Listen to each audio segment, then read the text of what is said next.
Welcome in, everybody, to episode 29. We're moving up the ranks, Celeste of Girl, How'd You Get That Gig? I am Amy G, along with my co-host and dear friend, Celeste Gehring. And our guest today, an Emmy award-winning producer for ESPN.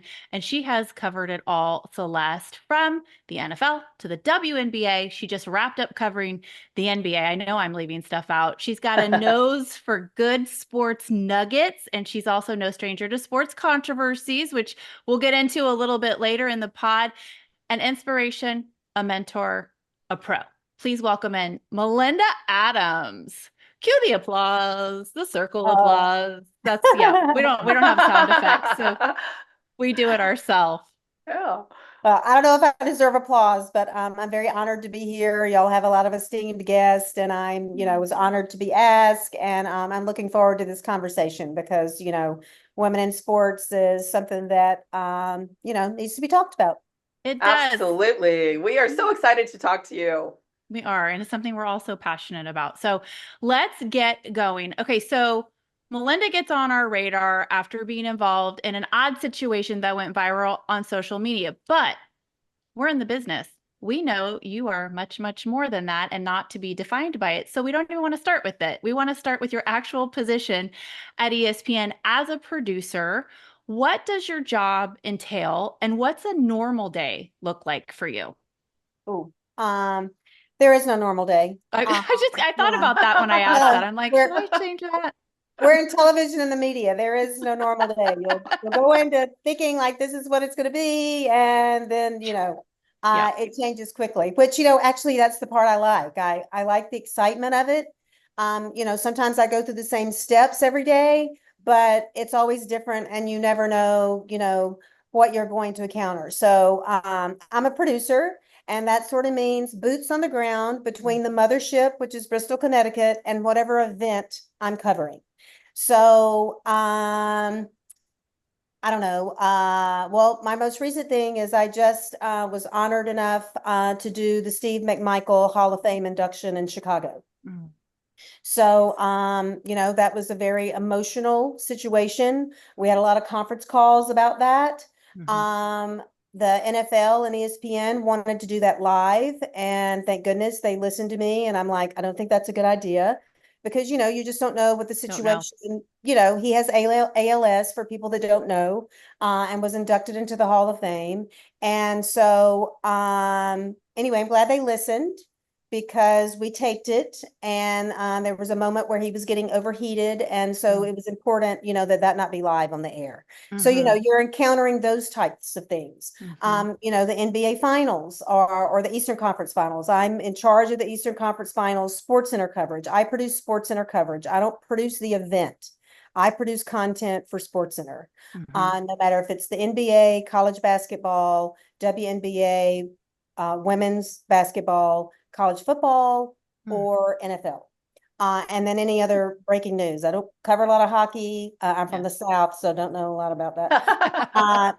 Soccer, I've covered, a women's soccer event, like once just when the women were playing somewhere. But, my wheelhouse is basketball and football and breaking news because I have a news background. That's where I started. I wasn't always in sports. So, yeah, I'm sort of boots on the ground. I don't like to call myself this, but sometimes I'm a high-priced babysitter. But I work collaboratively with the reporter, and I'm telling the crews, what to do. I'm going to press conferences. Like I may not. A producer is basically a reporter that's not on the air. I do everything except stand in front of the camera. And I realized when I was in local TV, I did not want to do that because I'm kind of a control freak. Producers are control freaks. And so I realized that that's the least in control place that you could be. Yes, it is. Yes. So yeah, I'm sort of boots on the ground between wherever I am and wherever they send me to the mothership in Bristol. And so I'm communicating, it's nonstop emails and nonstop text, making sure people need to be where they need to be. I'm in touch with the PR people to know, what's going on.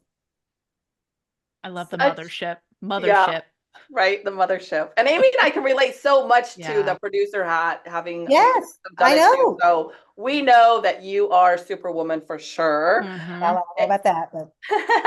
All right. Where did you grow up and how did your interest in sports begin? Did you play? I did not. I'm old, ladies. So I grew up in a small town called Greensboro, Alabama, 35 miles south of Tuscaloosa. No, I did not go to the University of Alabama. I am an Auburn fan. I went to Auburn. I'm not a Bama hater, however, Okay. love Nick Saban. Can't, hate greatness, gotta respect greatness. So, I was in school before Title IX. Mhm. And quite frankly, I went to a really, really, really small school. In the first and second grade, there were 6 of us, and I was the only girl. Wow. So, as you can tell, I've sort of been in the male world for a long time. Interesting. And those guys, my 5 guys, whom I'm still in touch with, and they're my great, great, great friends, they schooled me a lot on many, many, many things. So grew up in Greensboro, Alabama. I was the baby, my sisters, twins, and my father loved sports, and he didn't have any boys, and so he passed that along to us. Um, Grew up poor, but we didn't know it because we had a great love and family. And when we could afford a vacation, my daddy took us to bowl games. Oh. So I went to the Orange Bowl and the Peach Bowl, and when they weren't sponsored. But there was no Title IX, and like there were girls in my school that played sports, but I kept the books. I kept the baseball books. I kept the basketball books. I like to be around the boys. I was on the football sidelines. I was the school photographer. Um, my best friend's father was a doctor, and he had a camera and a dark room because they had money. So cool. And so I was enamored. Like I just, he let me use his camera, he let me go in the dark room.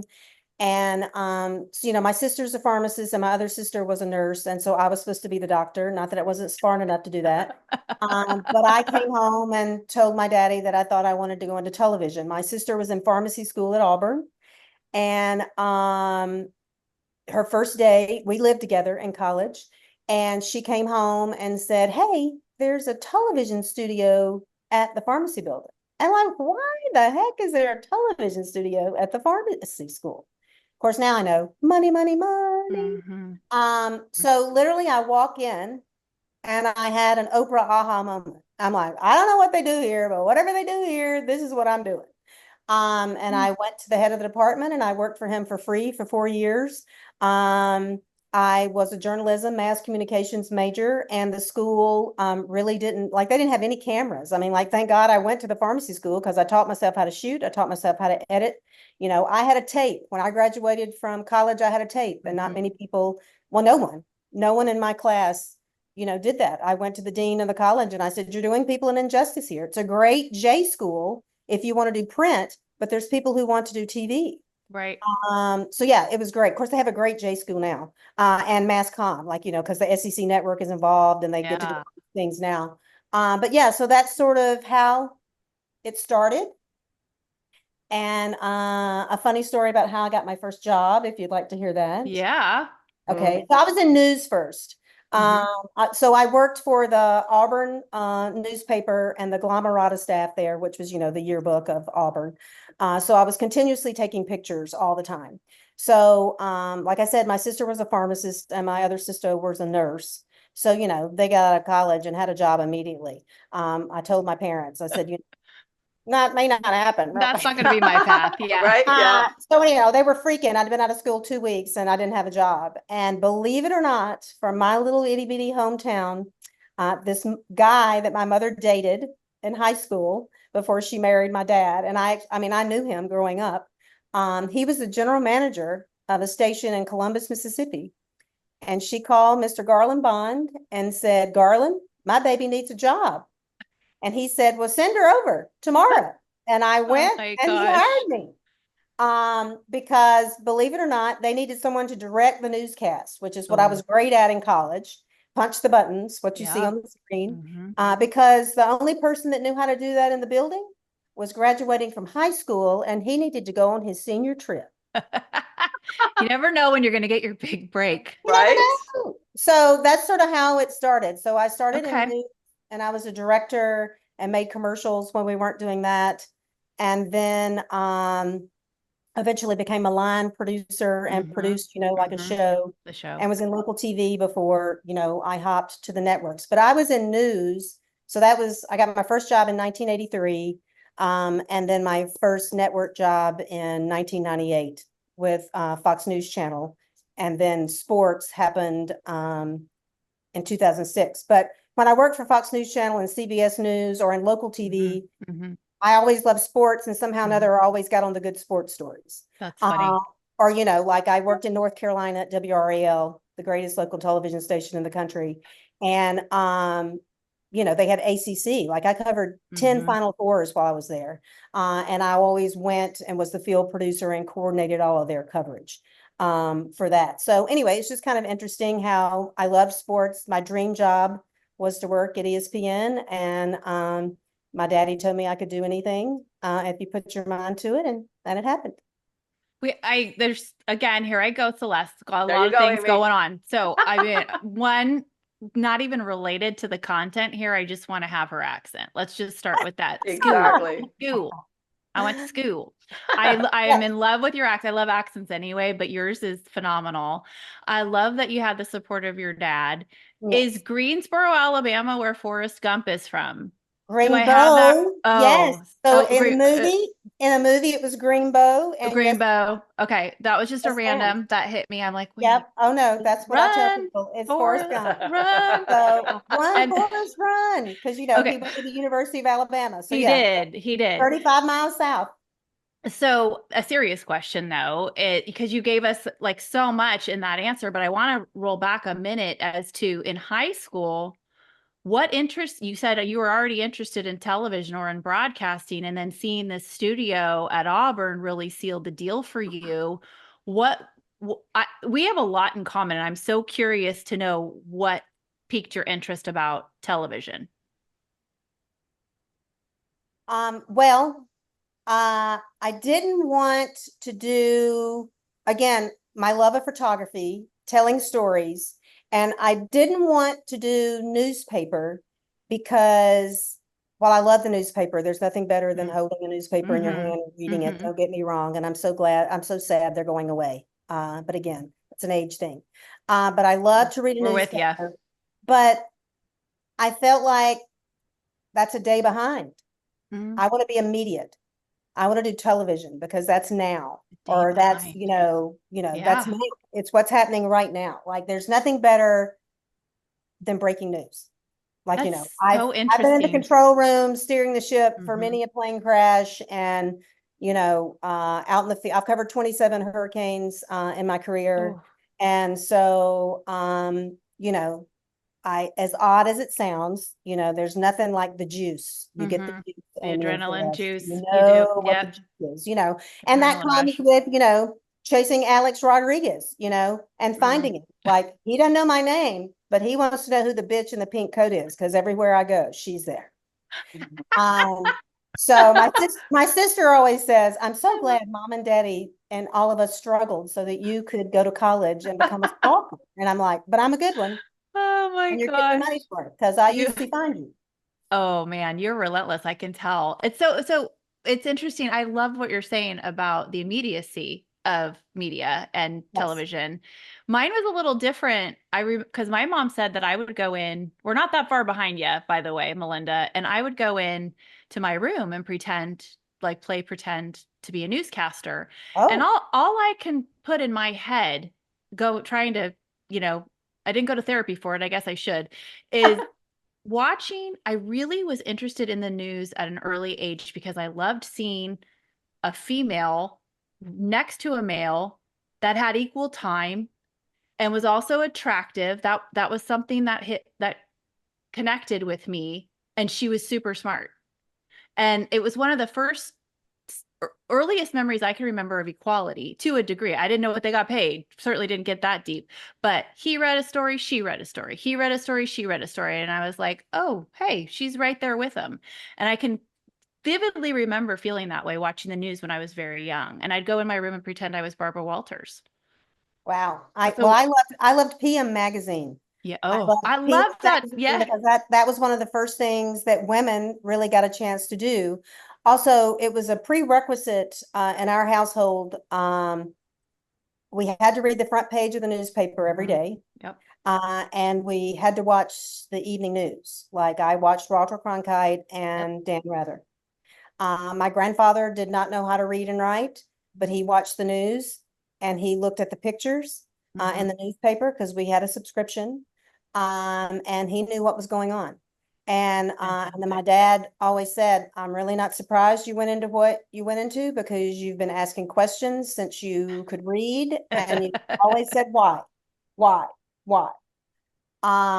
So no, like I just think, Celeste and Amy, like I'm inquisitive. Yeah. I ask Same. questions, Same. like I went on vacation in Hawaii, with my boyfriend at the time, and we were, at Pearl Harbor, and I like see this guy and I'm like talking to him. Well, he has a name tag on and it says survivor. And I'm like, what? And so I start talking to him, and sure enough, like he was 7 years old and was running and went to get donuts. Every Sunday they went to get donuts, and he's going down the street and then he sees the plane come in and then he has to run home.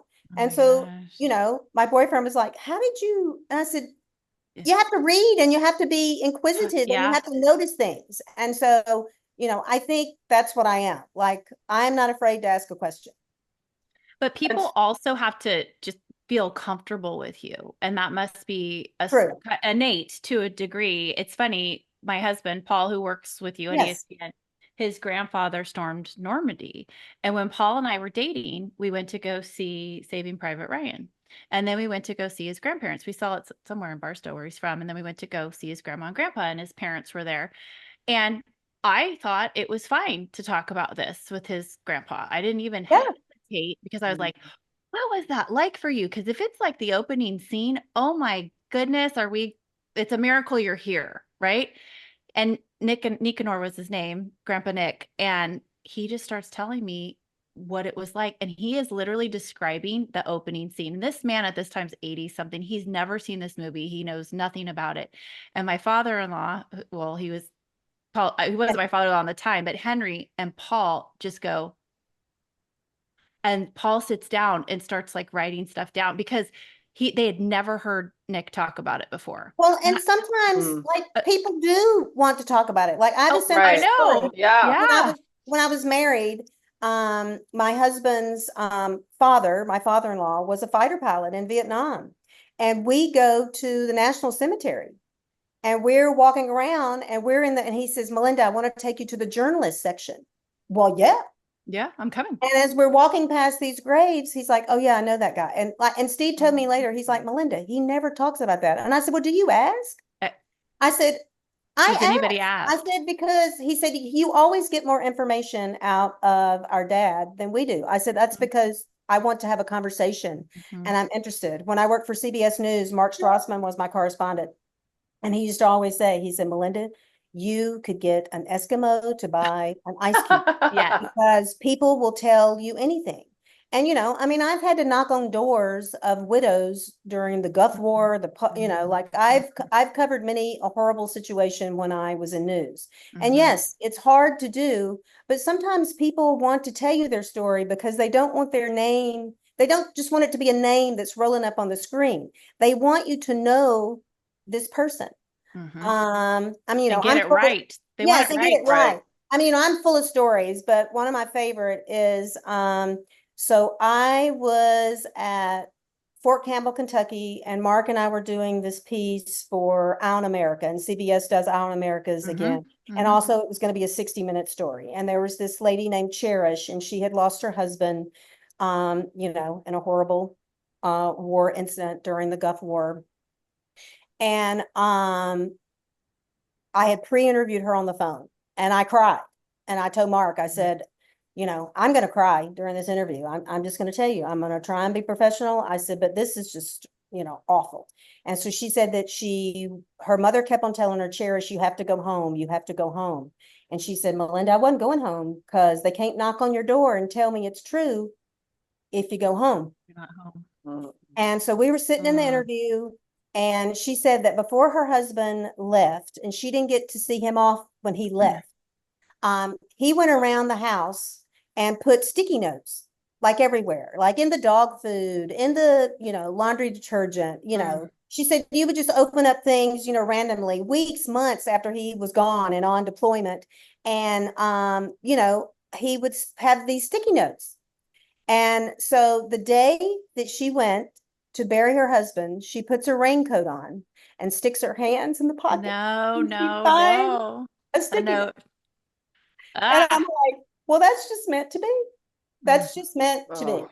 So, you enter into these people's Mm. lives, and it's amazing Yeah. what you all get to do, what I get to do, and the access, that we get, because Yeah. people invite you into their homes and their lives and Yeah. tell you their most personal things. Yeah. And You it's a become privilege. you become invested in Yes, that. you become invested, just Yeah. like Steve McMichael. Like, they didn't have to let me in his house. Like, that's a dignity thing, Mhm. and that's what Mhm. I told the family. I Mhm. said, we're going to handle this with as much dignity as possible, because this is Mhm. a huge honor. And he was an amazing football player, and he's a great human being. And we just, this needs to be handled delicately and with class and dignity. So I don't know, I always lead with, I'm representing my family. I'm Malinda Adams, and I'm representing Harold and Carolyn McCray and Cynthia and Sandra McCray. And then I'm representing ESPN. So if I make my Yeah. family proud and carry myself that way, to the Patrick Beverly thing, like people were shocked. And I'm like, why are you shocked? Like, I'm not going to be an ASS like he was. Like, what? No, I'm not going to do that. So I don't. Well, we were going to ask you about that a little later, but Celeste, should we get into it? Go ahead, Amy, Come jump on, in. All right. So I'm going to just go. So, okay. So she mentioned Patrick Beverly, and I said in the open that there was some controversy that Malinda had been involved in, not your fault, but involved in. And so Malinda got on our radar because of this story. So Milwaukee Bucks Patrick Beverly is sitting down in front of his locker. There's a scrum, it's post game. And this is what I recall. Melinda's trying to ask a question, puts her microphone in, and I believe he asked you if you follow his podcast, and you you were like, "What?" That's it. Sorry. And Yep. then when you said you did not, did he physically push your microphone away? Didn't So he? yes. Okay. So first of all, we were invited to his locker. It was not an ambush interview. He said that we could come over, and and let's just remember that he had played dodgeball with a fan twice. Mhm. So During the game. yes, during the game. Yeah. So we Yeah. we needed sound for that. Mhm. So yes, I put my microphone in the scrum. I Mhm. hadn't asked a question yet. Yep. And he saw the microphone, and then he said, do you subscribe to my podcast? And I was like, do I subscribe to your podcast? No.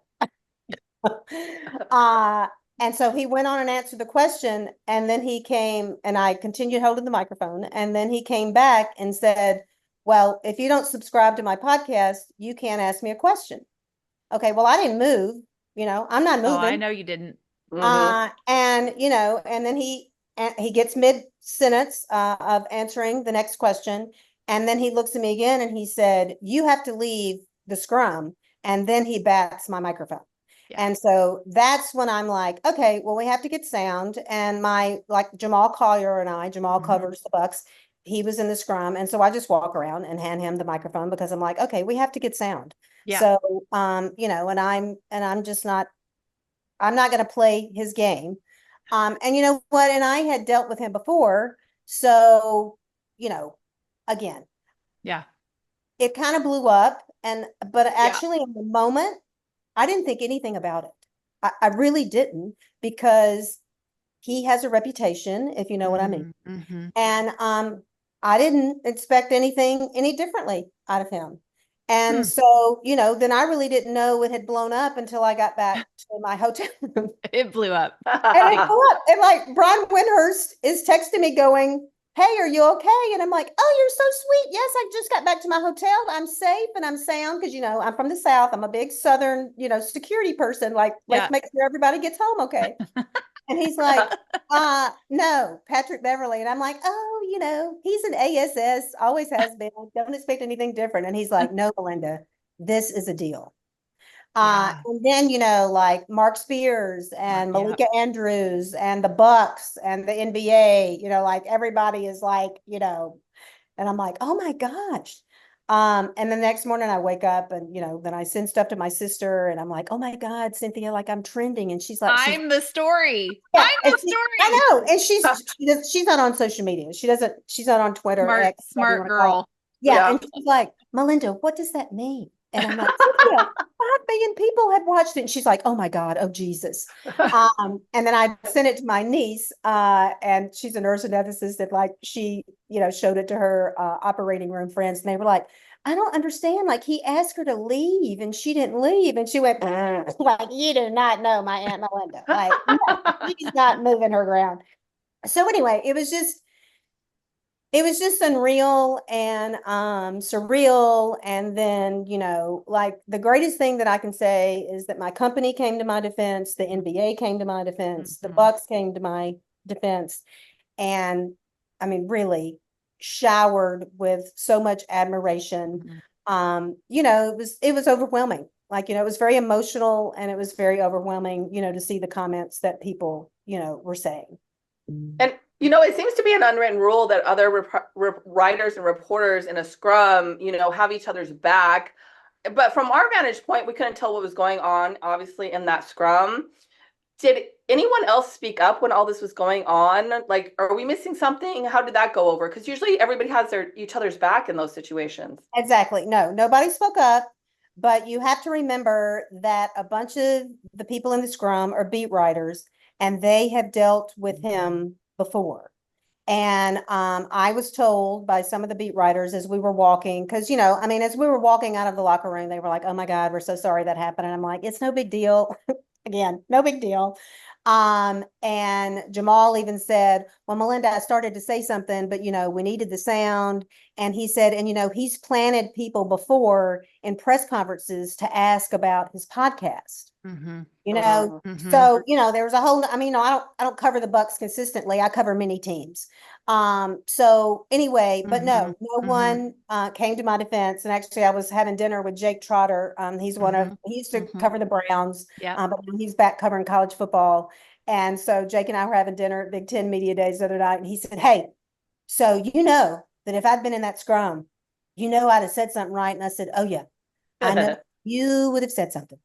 So anyway, a lot of people said that, Celeste, and we're disappointed, that someone didn't come to my defense. But, sometimes in the moment, and again, you're trying to get the story.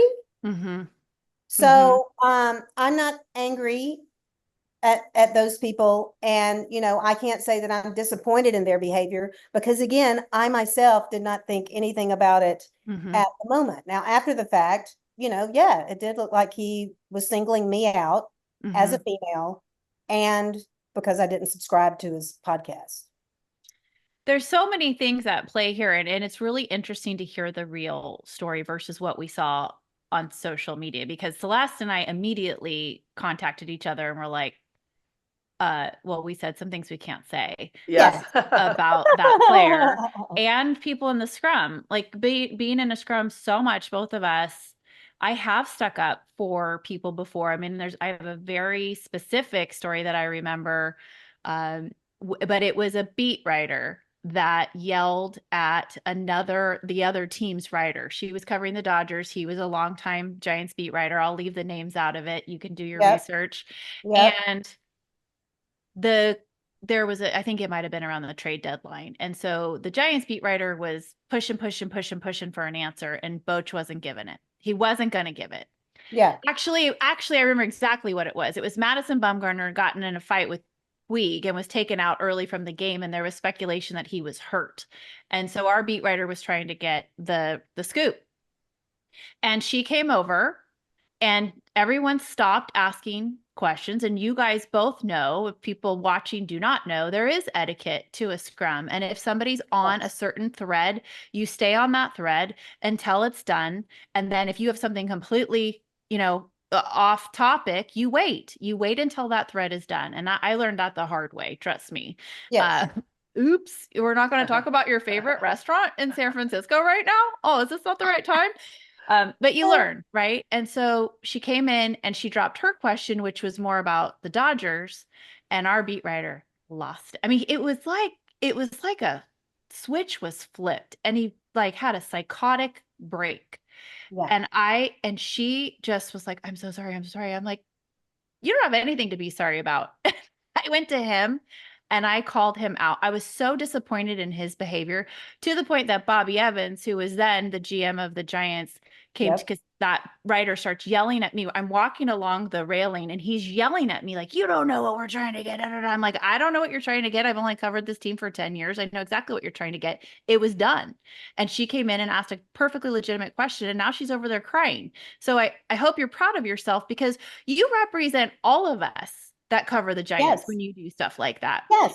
Anyway, that gal and I are still friends today. And I don't know what I would have done in your situation, because you're advise, you're really opening up like what else was going on. You don't cover that team every day, so you don't have to keep going back into that situation. That means something. And you're probably just more mature than most people, because you're like, we got to get the story. So Yeah. Well, you have to get the I would have story. thrown down, but And I mean, Celeste made me, like, my sister was like, so did they think you were going to take the microphone and hit him over the head with it? And I said, yes, many people thought that that's what I should do. She said, you would have never done that. yeah, And I no, said, no, I said, not that, I mean, listen, when I have to be a BITCH, I can be a BITCH. yeah, But normally, again, I try to handle myself with class and professionalism. But, I mean, I've certainly, been there duking it out with the yeah, best of them. yeah. When you got to stand your ground, you stand your Yes, you ground. have to stand your ground. I mean, and I've been the only female in a locker room before, and guys are trying to push my buttons just to see what they can get away with. Mhm. Hey, let's see how close I can stand to her, and maybe my manhood Take will her. touch her, Yep. and let's see if I can get a reaction out of her. Okay, Yep. well, I'm not moving, dude. I'm a statue. You're not getting a reaction out of me because I'm a professional. Yeah. So, just That's wasn't great. my first rodeo, I Yeah. guess. So, Along those lines, what is your advice to aspiring female sports journalists that are going to be the target of, and I do think I will say this, it is much better today than when I started and a guy was trying to get my goat, and you really had to just sweat it out and but not let them see you do it. Right. Like they Right. were testing you all the yeah. time. Oh, yeah. Oh, no, So that happened to me at NASCAR. Like when I yeah. first Oh, started I covering bet. NASCAR, Yeah. like you get baptism by fire. Yes. But like you have to be a professional and you have to stand your ground. And, now in the moment when Tony Stewart, didn't want to answer my question, I just repeated the question and then he gave me a great answer.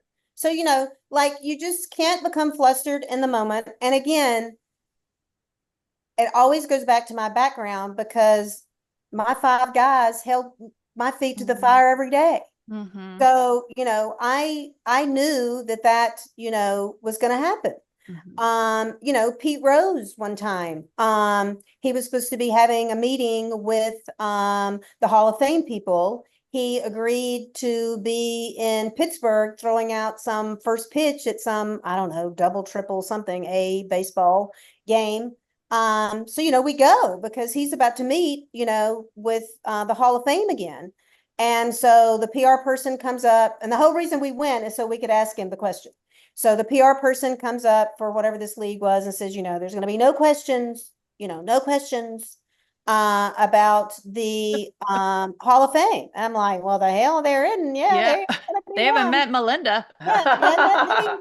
And so, I let a couple of questions, go by, and then I raise my hand and they call on me and I ask my question. He goes, did you hear the PR person?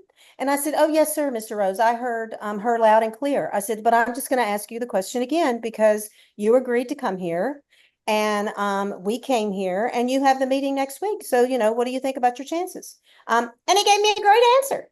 And so, I call the desk, I feed in the tape and everything. And the person on the assignment desk said, oh my gosh, I'm so sorry that he was so rude to you. And I'm like, excuse me?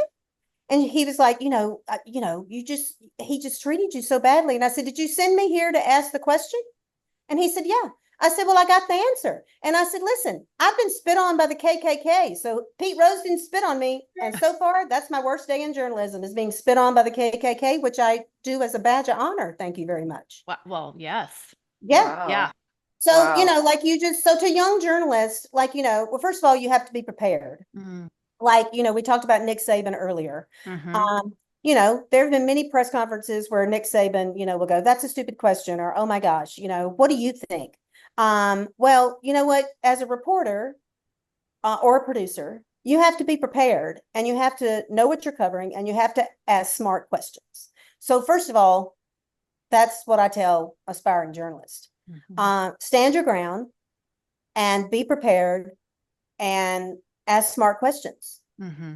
And I do a lot of mentoring, like one of my main jobs, which I didn't mention in the beginning, is, I train a lot of our print reporters to be on television because I was never in print, that I just know television. Mm-hmm.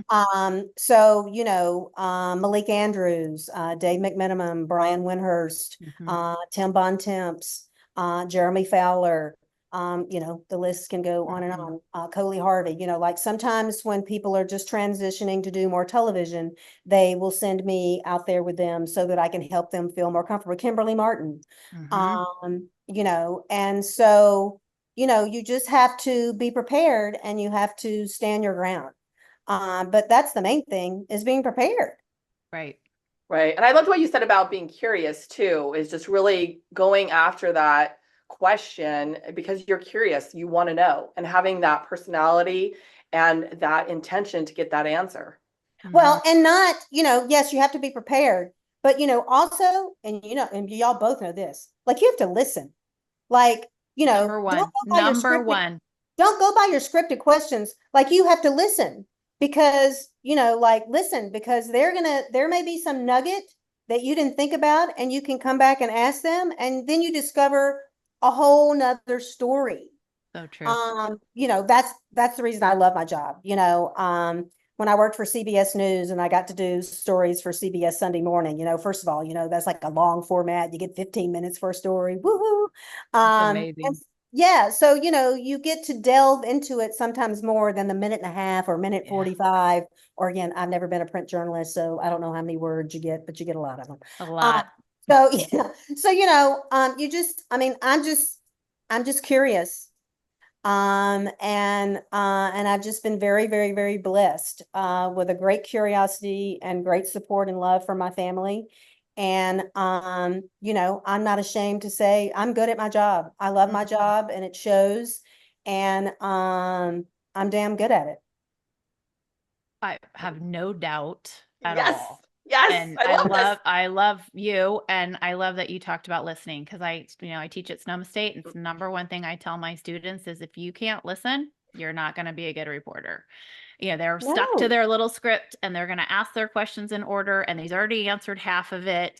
So I want to ask you, go back to the being spit on by the KKK, even though most of this is about sports, but I want to know how experiences like that may have helped you prepare you for difficulties in sports. Like, did they? And if so, how? Yes. First of all, I grew up in Alabama, so I grew up in the racist South. My parents were farmers, and from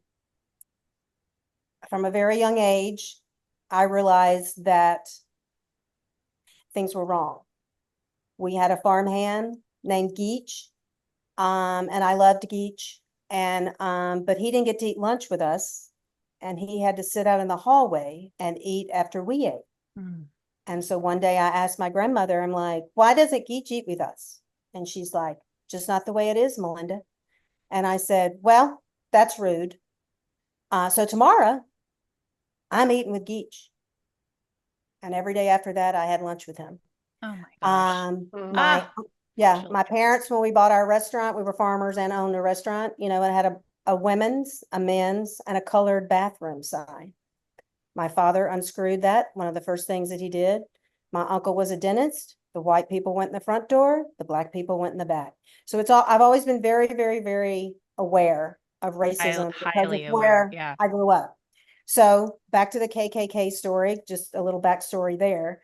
So I was covering the trial of the KKK members for the Philadelphia, Mississippi voting situation. Okay. And Edgar Ray Killen is the KKK member who was on trial. And we were there covering it. And I had covered that case for a long time. I covered it for Fox News Channel when I first worked for them. And then I continued when CBS News hired me. And so we covered his trial. And so, we're trying to get B-roll. And he's coming out of the courthouse. And, people are screaming questions. I did not scream a question because we didn't need his questions. We just, needed B-roll of him coming out in his wheelchair or whatever. And someone was standing near me that asked a question. And yeah, like he spit on me. So again, it was just so alarming that I just couldn't believe that it happened. So, I know they didn't say anything to him, but I just remember walking away going, what in the world is happening? And whatever you get is so just. Like there is not a hell hot enough to you to be. How's you? Yeah. So, I've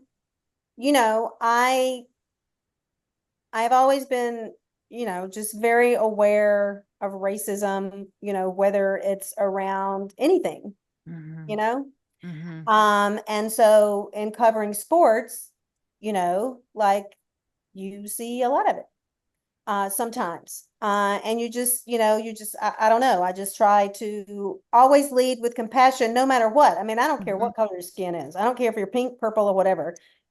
People should be acknowledged for their accomplishments. And people should be bolstered up no matter what you do and no matter what color you are. So there's just been like I had to cover like a Colin Kaepernick thing. I have many thoughts on that I won't get into, but like I don't know. Like, it's a fascinating story. It's a fascinating story. It really is. No matter what what you believe in or what you agree with, it's a fascinating story. It's a fascinating story. And you know what? And those are his beliefs, and he should be able to say it. To express those. Yeah. To express it. So, again, like I had to, cover one of his tryouts in Atlanta, when he was trying to get back, and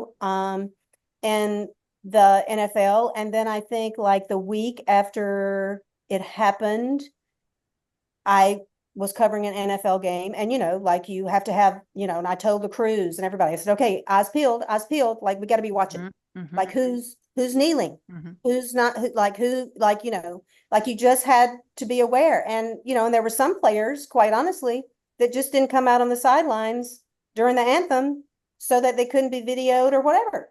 So I just think that one of my best qualities is being curious and very, like, I'm very aware, like, attention to to detail. explain it, like, like y'all are journalists. Like, this is what I tell people. Like, a lot of people come up to me and say they want my job until they realize sometimes I have to work 18 hours and, Are you sure? Yeah, are you sure? There are people that run into the fire, and there are people who run away from the fire. I run into the fire. My sister's always like, why do you run into the fire? Why are you the person on the emergency plan that's staying if a bomb goes off? Like, what's happening? And I'm like, well, because of my news background. And, and quite honestly, that's one of the reasons that, ESPN hired me, is because I have a news background. And covering sports is just covering sporting news. Right. But, I covered news from 1983 to 2006. I started freelancing for ESPN, and then they hired me full time. So, I've covered a lot of things: tornadoes, hurricanes, deaths, KKK. Wars. I've covered. I've seen a lot. Well, and I would guess too, like, you're saying your ability to be aware is huge, but also you seem to have the unique ability, and I think this is really important for producers, to be able to compartmentalize. And, when you're going into tragic situations or racial unrest And not to take away the importance of sports stories, because I think sports stories can be just as impactful. But a lot of times, like if you're covering hard news versus sports stories, there's a little bit of a buffer there. And you can get more into the human interest side of sport. Like to me, sports stories are just a little bit lighter at times and more fun until you get into like a Colin Kaepernick, but in general. But that ability to be able to put aside your feelings on the situation, because you're a citizen, you have a vote, all of the things that make you can't really put into play. And I think a lot of people don't understand that when you work in media, that you're just doing your job.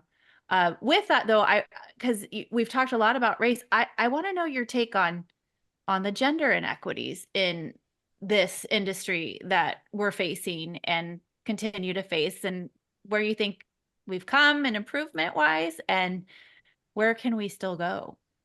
Oh, we have a long way to go. Yeah. Sadly, we have a long way to go. I think when we were first beginning our initial conversation about this, like it still shocks me sometimes when I go to things and I'm one of the few women that are there.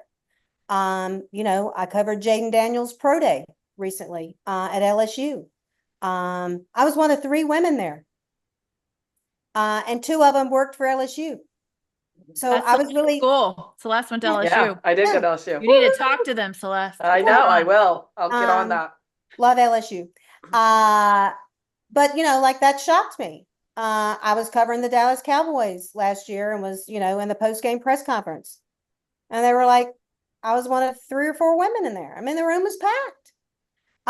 So I don't know. I don't know. But we have a long way to go. And it's interesting. I was at SEC Media Days and Big Ten Media Days recently. And there were, like a lot more females there. Several people coming up to me, hey, I want your job, la, la, la, la, la. How did you, work for ESPN and things like that. And so, I try to give them good advice. I will say, and I'm sure y'all get this all the time, like, nothing infuriates me more than for someone to ask me for help and they're graduating in 3 weeks from college. Okay, what? Like, you got to help yourself, like you got to help yourself. I can't help you create a career if you haven't already started down that road. Mm-hmm. Yeah. And so, it's just, I think that we have a long way to go. And I know that there are avenues, and people trying to get there. I mean, I'll tell you this. And just because I have some friends that are in NABJ, Mark Spears, Kimberly, like, to me, NABJ does a great job of cultivating and getting people, along the right path. Yeah. In my opinion, a much better job. So, I just think that it's just going to take all of us. I try to never discourage people. I mean, my sister was like, okay, if Allie comes to you, that's my niece, and she wants to be in journalism, you better be turning her in a different direction. And I'm like, well, I don't want her to be a journalist, but I love my job. So, whatever. It's hard to turn that down. Yeah. Exactly. But, like she always wanted to be in medicine. So go be in medicine. But, like I don't ever discourage people, but, I'm sure like y'all, like I give them the true picture. Like this is hard. Yeah. And when people, when they say, I want to work for ESPN and I want to work in sports, no matter what your gender, but I always go, do you like to spend holidays with your family? Yeah. Yes, that's very important. Okay, may not be the job for you. Do you want to work an 8-hour day? Yeah. Do you like sleep? Yes. Do you like to work an 18-hour day or 48-hour day or 72-hour day? Because I've done that. No, who wants to do that? Okay, well, this isn't the job for you. Right. And as crazy as it sounds, and I used to say this, and I don't say this anymore. I don't know if y'all can screen and figure out if you want to include this or not. But I used to say, and do you like to be sexually harassed, but in a good way? And that means, ladies, can you be one of the boys and can you take a dirty joke? I don't mean, the other way. 100%. Because if you can't take bad language, off-color jokes, then you are not, and you're a female, you are You're not not going to going to survive last. in this field because, there's a lot of raunchy talk Yep. and, and a lot, sadly, of profanity. Well, and I'll add to that if that's okay, that I've always Oh, approached a clubhouse as their area. oh, That totally. that is where if that behavior takes place, that's where it should take place, and that's fair. It's fair game. You're walking into their environment. You sure are. It's the sexual harassment that goes beyond where if somebody does Exactly. something to make you not be able to do your job, No, you're then exactly we've got a problem. But I am so in agreement with you. And it's not enough women say that because there seems to be like this nothing, right. raunchy or inappropriate should ever happen. Give me a business that happens in. Yeah, yeah, it Um, happens everywhere. It and happens you're, everywhere. yeah, you're basically walking into their dressing room. Yes. Well, And and and my sister, sometimes will say, Malinda, like, or my friends, or people find out what I do. Like, Malinda, like, how do you handle that? And I'm like, well, I'm short. I'm very short. I said, so my head fits right underneath the camera, right underneath. So I'm going to be standing right in front of their locker. And until that person is dressed, I turn and I same, face the camera and same. talk to my photographer or the other crews because we are in their domain. We And are no offense, but at the Y or the gym, I don't want anybody when I'm looking getting at out of the you. shower and have a towel wrapped. Yeah. I don't know. It's just the oddest thing, but it's what we do, and you just go with the flow. Yep. But I'm going to stand my ground, and I'm going to stand there, and I'm going to hold my microphone, and I'm going to ask you the question. Yeah. If this is how we're doing it, this is how we're doing it. But you're exactly right. Like, we are in their environment, and you can never forget that. Like, I'm never going to complain about a locker room or a clubhouse because this is my profession and this is what I do. But you have to be prepared. Yes. And this is what I love about this podcast and this conversation is just the women like us that have been in the industry for a while are keeping it real and having real conversations about what it's all about. And we remember those times when we were the only woman in the locker room, right? Or we were the only woman in the press conference. Now there may be 3 or 2 or 4, right? But really, truly teaching people, mentoring people to open those doors to so many more women. And I think that's what this podcast has been all about. Well, It's and so I true. agree.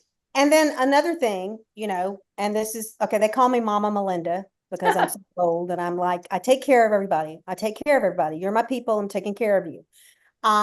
Because my idea of a good producer is the reporter should not have to worry about the tornado that's surrounding them.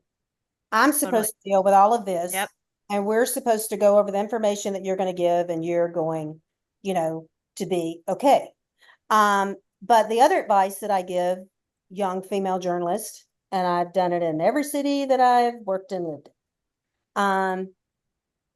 is you have to be professional and you have to dress professional. Oh, And Thank you're my favorite Thank person you. ever. I Thank have, you. yes, I have pulled young ladies aside and said, excuse me, I know that you don't know who I am, but the way that you're dressed is insulting me and all the years that I've worked to get to where I am. Oh my I gosh. said, Good for now, you. if you're here to try and get a husband, then that outfit is very appropriate. I said, but you're here to do a job. I said, and that outfit is not appropriate for the job. Because if you bend over, we're seeing everything We're that you gonna have. see it all. Yeah, and it's just disrespectful. And so, I mean, we're not going to a nightclub and, we're not clubbing. We're going to work. And so, I have been, okay, the new trend is tennis shoes with dresses. I wear dresses all the time. Okay, my sister said the other day, she said, Melinda, you've been doing that for 20 years. I said, yeah, because you got to take care of your feet. Yep. When I You're see on these them. girls walking around in their high heels on a football field getting stuck, I just laugh because I'm like, go put your tennis shoes on, and you will not survive walking up and down a football field covering a game if you're on the sidelines. Like, that's just not happening.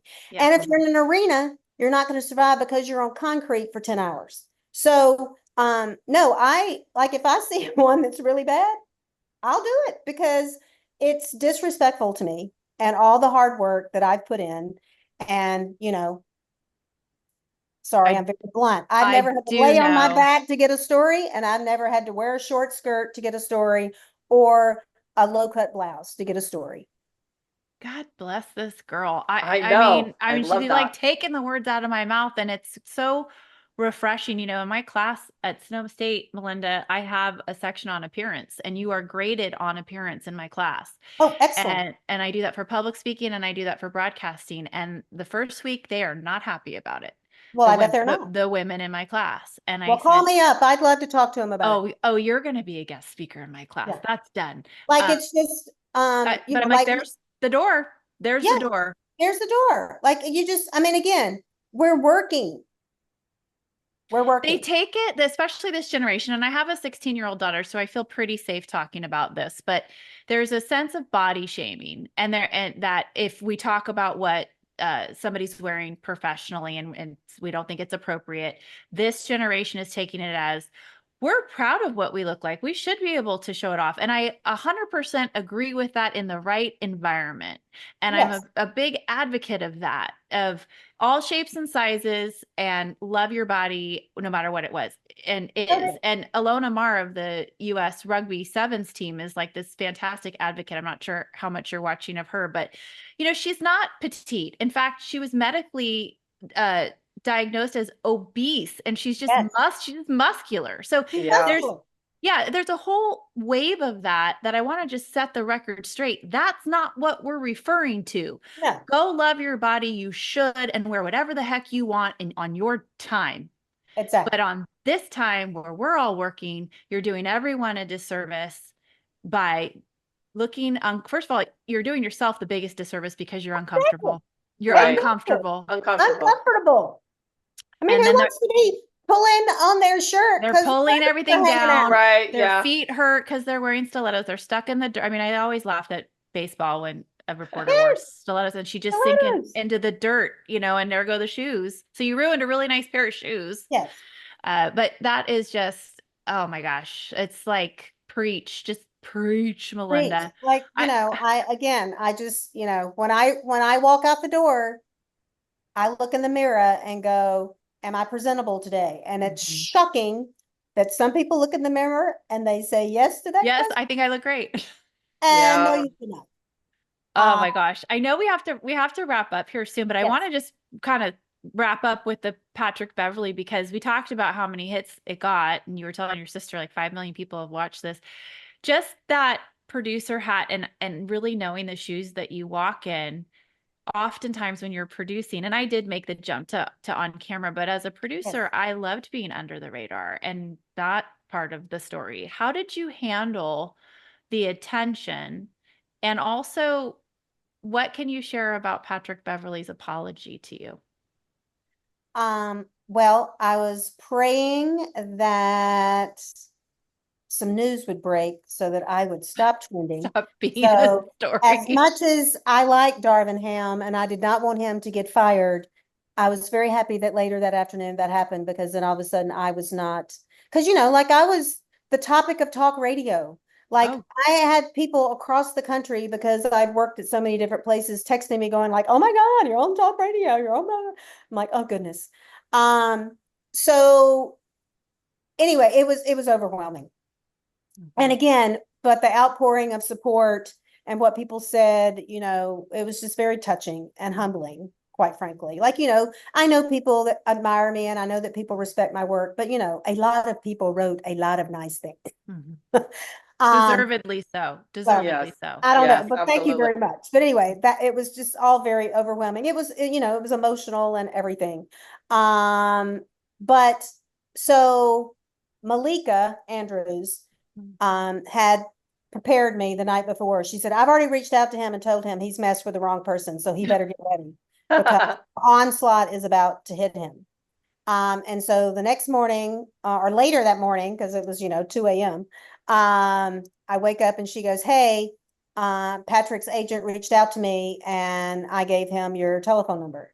And so I'm on the way to the airport in Indy, and Patrick texts me and he goes, hey, it's Patrick. Can I call you? And I'm like, I'm going through security. Let me get through that. And I'll text you back. And in between, okay, first of all, the Bucks have called the night before. They're calling that day to make sure I'm okay. Tim Frank, the head of the NBA PR, is calling to make sure I'm okay and everything, all during this as I'm coming to the airport and all this stuff. So after I talked to Tim Frank, I text Pat Bev back and I said, okay, I'm available. And so he calls and he says, I just wanted to apologize. That's not how I was raised. My mother raised me better. I don't disrespect women. And I just want you to know that, I didn't mean any disrespect by that. And I said, well, Patrick, I said, I'm sure that you didn't.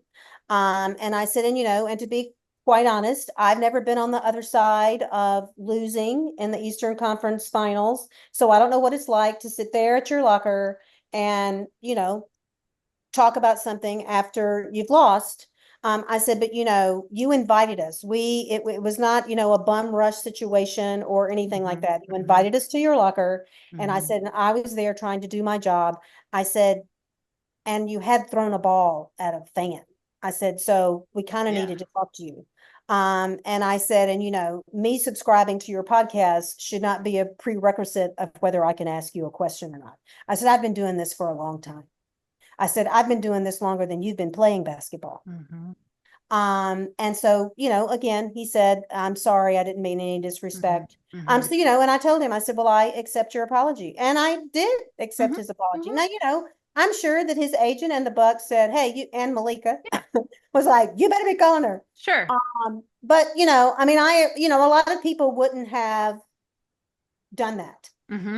Now, the other side of that is like 3 days later, his producer of his podcast texted me and said, hey, we'd like for you to be on the podcast. No, really? Oh, wow. Oh, gosh. Wow. Opportunist.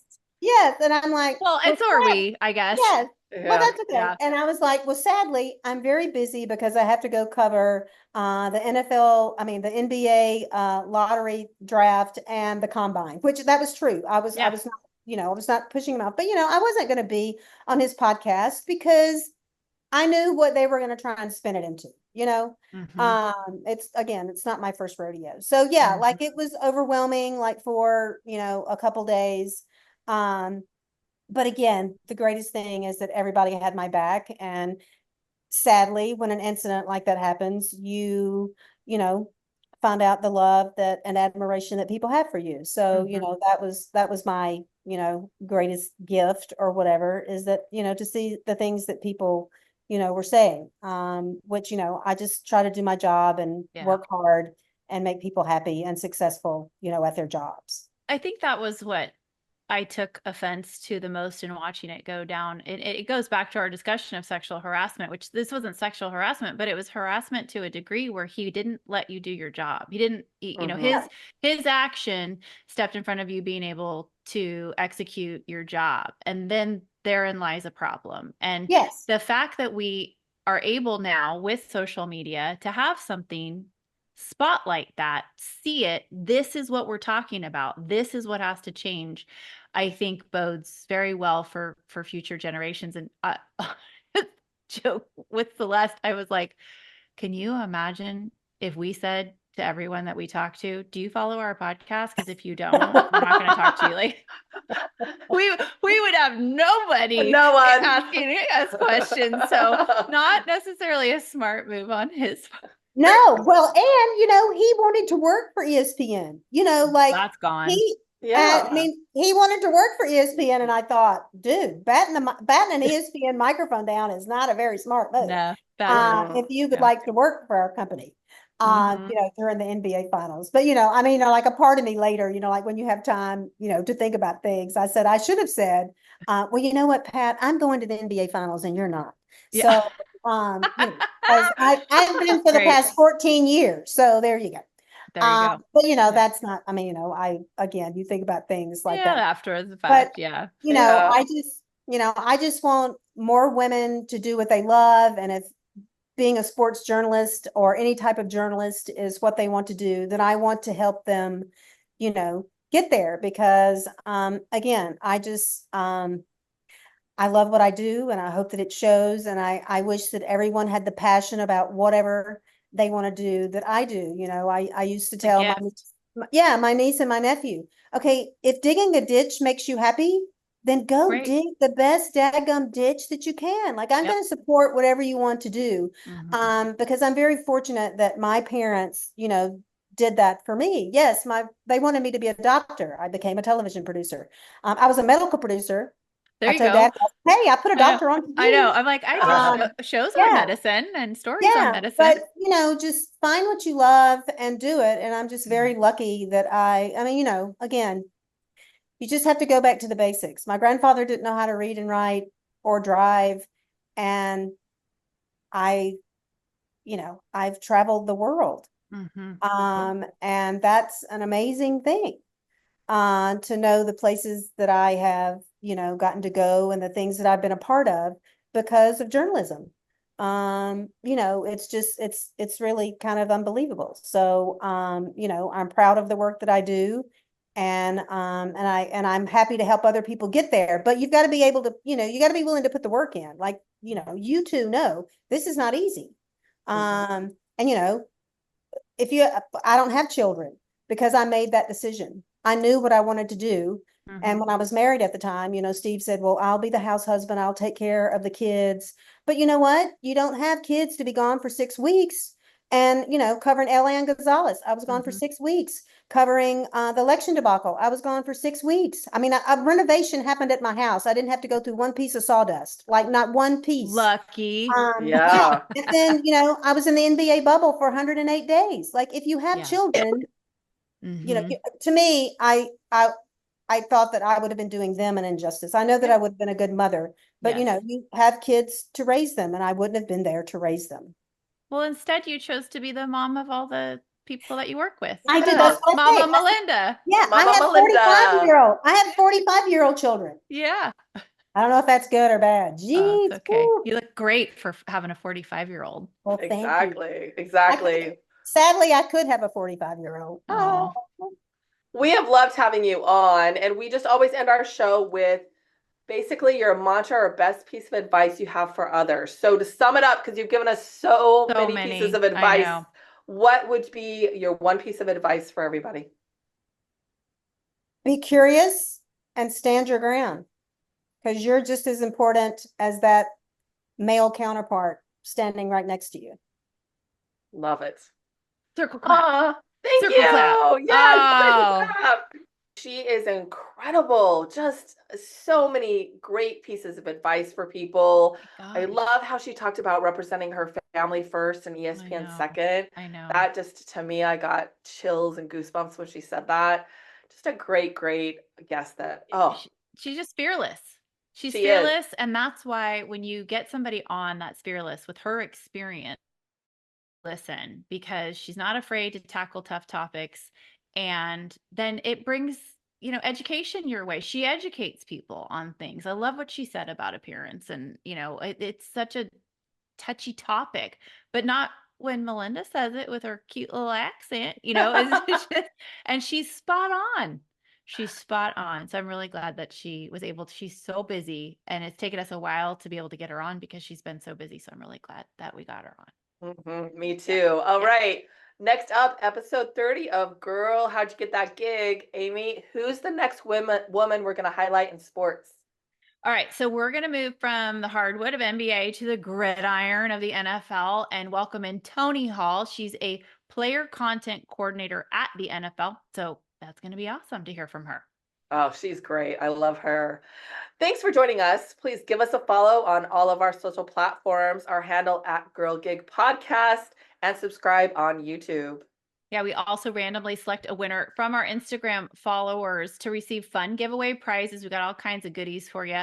We do. Just follow us on Instagram and subscribe on YouTube, like Celeste said, to be entered to win. And our next winner will be announced on our Instagram page on September 11th.